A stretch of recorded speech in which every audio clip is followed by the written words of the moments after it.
আসসালামু আলাইকুম গাইস, আমি আপনাদের মাঝে চলে এসেছি আজকে একটি নতুন তরকারি নিয়ে। তরকারিটা হচ্ছে পটল, আলু আর মাছ দিয়ে রান্না করব। হলুদের প্রথমে তেলটি গরম করে নিয়েছি, তারপর হলুদের গুঁড়ো, লবণের গুঁড়ো দিয়ে সবগুলো তরকারি ভেজে নিব। এত করলা ভাজা না, হালকা করে ভেজে নিব। যারা রান্না পারে না, নতুন, তাদের জন্য এই ভিডিওটা অনেক উপকারে আসবে। আপনারা এই ভিডিওগুলো দেখে রান্না শিখতে পারেন। তারপরে পেঁয়াজ কুচি দিয়ে দিলাম এর ভিতরে, দিয়ে একসাথে মিশিয়ে নিব। তারপরে ভালো করে নাড়াচাড়া করে হালকা করে ভেজে নিব সবগুলো একসাথে।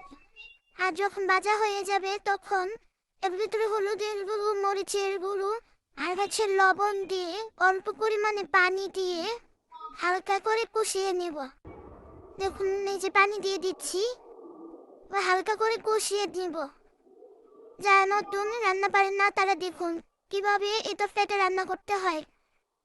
এভাবে রান্না করলে অনেক মজা হয়। আর যারা বাটা মশলা দিয়েছেন দিতে পারেন, কিন্তু আমি বাটা মশলা দিব না। এবং ধনিয়া পাতা, কাঁচামরিচ রান্না করবে, ও রান্না করলে অনেক মজা হয়। দেখুন, মাছ আর পরিমাণ মতো পানি দিয়ে দিয়েছি, দিয়ে ফুটিয়ে নিয়েছি।